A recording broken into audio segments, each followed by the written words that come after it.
Hi there, welcome to the Simbell Technical YouTube channel. I always get excited when new versions of software come out, particularly of software that I use a lot. And today I have just installed the new version of Virtual Belfry from Belfryware.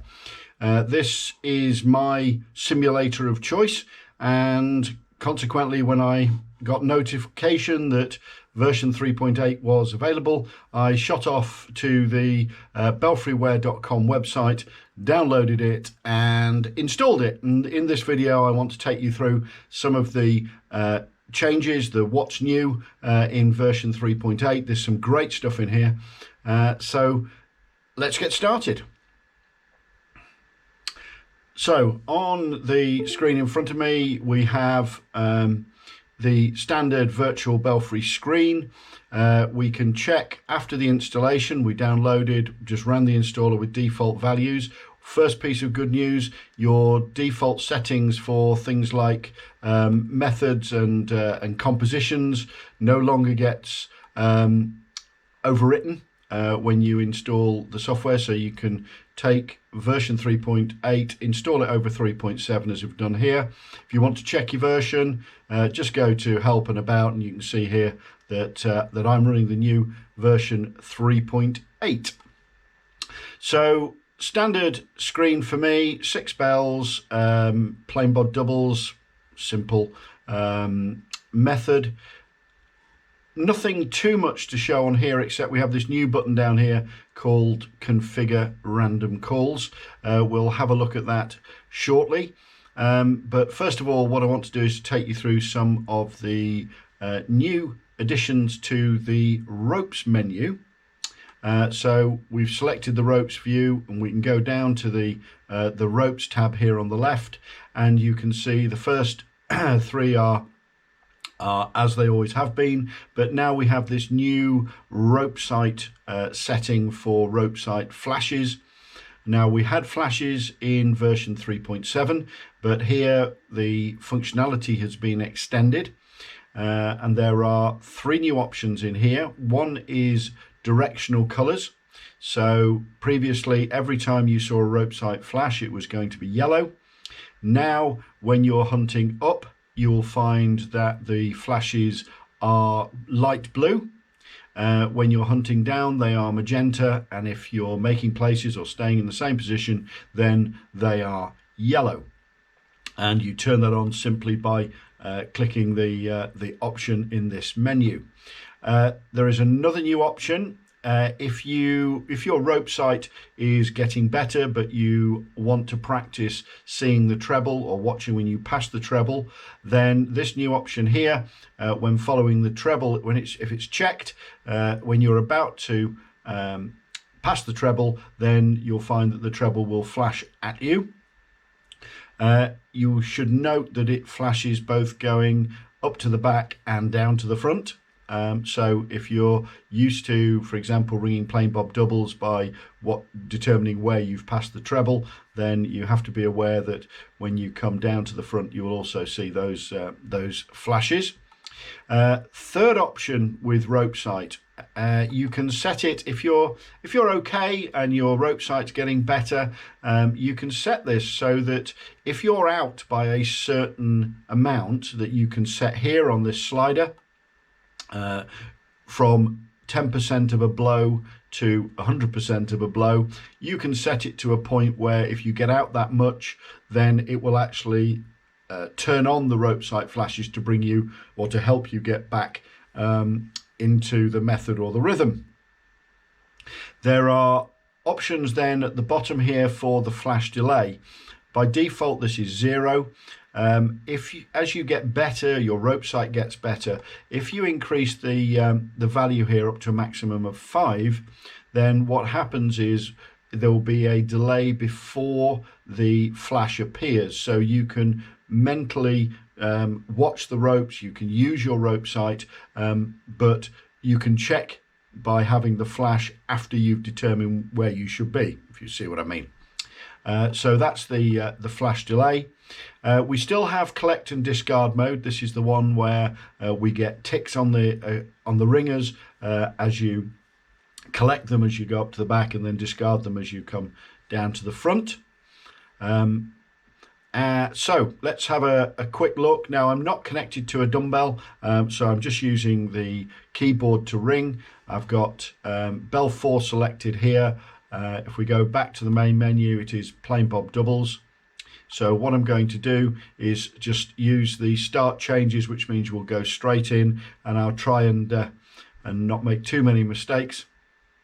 But you'll be able to see the directional colours in this first time. So here we go. Go, plain bob.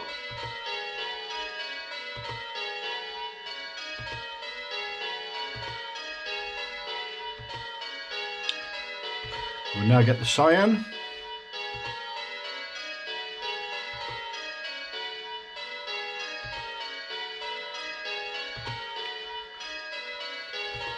You can see yellow.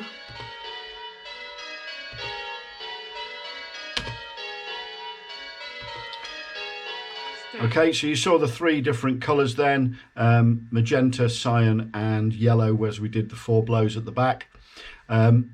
So that's the directional colours. If we turn on when following the treble and run the same method again, we should see, we'll see the treble flash as we come down to the front, and then as we go up to the back, we'll see the treble will flash as we're about to follow it in 4th place before we do our 4 blows. So again, go, plain bob.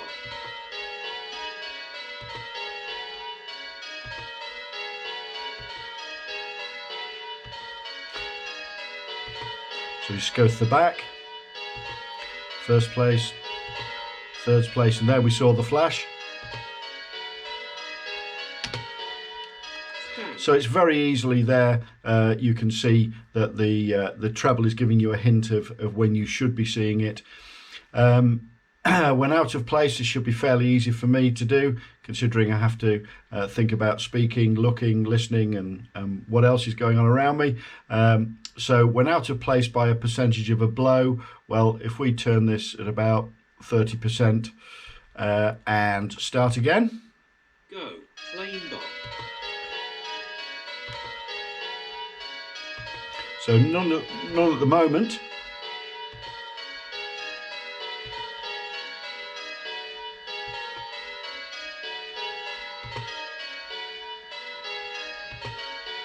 And there you got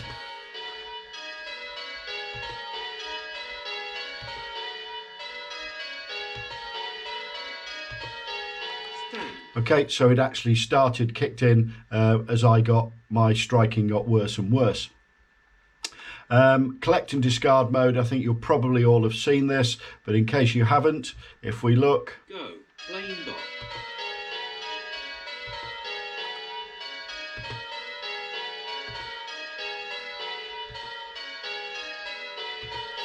we'll start ticking them now.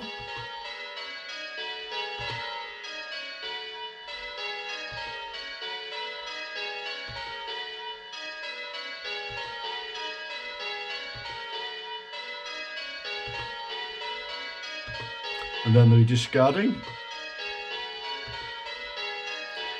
Okay, to the point where we lose the tick. So that's collect and discard mode.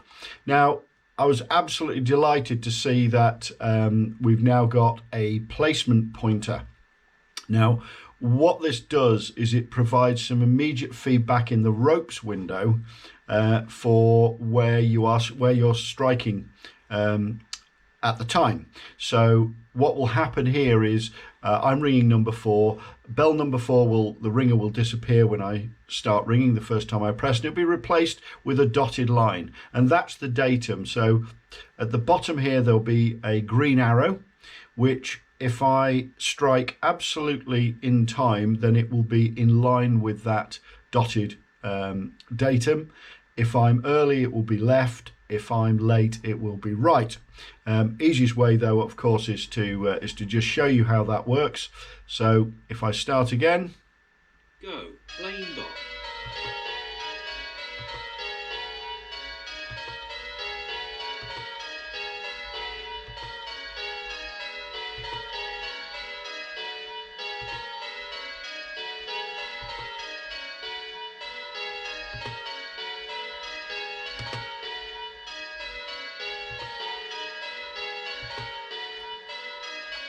Okay, this is particularly useful if you have a new learner and you're teaching them to ring rounds.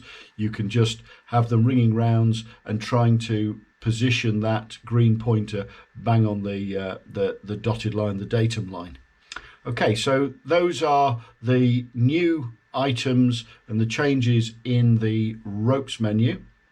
If we go back to the main menu, if you remember in version 3.7 we have the option to go into a method and have random calls, and when you select random calls, then what happened is you then got a small dialog which says, do you want bobs, do you want singles, or both, and you could select them as you required. Now when you select random calls, nothing happens as such apart from you get the indicator here to say random calls, and this is where we have the new configuration option for determining what we want in random calls. Now this may look a little bit complicated at first, but I can assure you it's relatively simple. There is a large graphic here which you can use to determine blue for bobs, red for singles, and yellow for other calls that maybe have been put in within the method or composition that you're ringing. And plain leads are the grey colour in this case.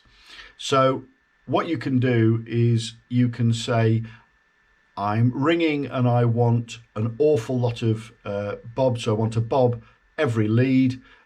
So if I set that to 100%, then I think that basically gives you a bob at every lead. If you want to practice your concentration in doing plain courses and suddenly getting a bob, put that down at 10%, and you'll now get 90% of the time it will be on plain leads, and the rest of the time it will be doing what you select in the next two sliders. So the next slider is to determine the bobs. So if you want all bobs, all you'll now get is plain courses and bobs. If you say you don't want any bobs, then you will end up with whatever you have on the bottom line, which is either no singles, so it would be all other calls, or you can have all singles. Now, one point of note, if you set this in the middle, I'll just expand this a bit so give you a few more ideas of the layout. If you set this in the middle and there are no other calls defined in the method that you're ringing, then these will be singles. So those two sections there, the red and the yellow section, will all be singles. So you have to add those percentages together in that case. Okay, if you find that you are right down at 10%, for example, or below, and it's difficult to see the graphic, you can actually turn off the plain calls. So you can say, well, I know it's going to be 10%. What I'm going to do is just adjust my bobs and singles as I feel I require them. And so it gives you an awful lot of control over what's happening with random calls. This is a great addition. I know there's a lot of time being spent on this, but I'm really looking forward to using this with my ringing. Okay, so that is the configuration of the call types. Now there have been a few changes, minor changes and bug fixes. I'm not going to go through those. If you want to see them, see what they are, if you go to the What's New section in the help file, you'll find that there's a list here of the bugs that have been found and resolved in this particular version. Another thing of note, if you have used the control key and select multiple bells, there is now a little clear button here on the top right hand corner which allows you to get rid of them quickly. It used to be you had to go in and select them and then click them again to unselect them. So now as soon as there's more than one, it will clear anything which isn't your selected bell. The updates, some changes to the way that the method list works as far as deleting. It used to be that you had to go in and go to the edit menu for a method to actually delete it. That's now changed, and the delete button has been moved to a more familiar place on a list. And I have to say that one of the great updates on that have happened here is a complete update of the help file. So now, if we go into the options within the help file, you'll find that all the graphics have been updated to the latest version. So you weren't, sometimes before there was some 3.5 and 3.0 graphics. They've all been updated from end to end, as well as, of course, having all the details of the new functions within Virtual Belfry. So, do I recommend you upgrade? Absolutely.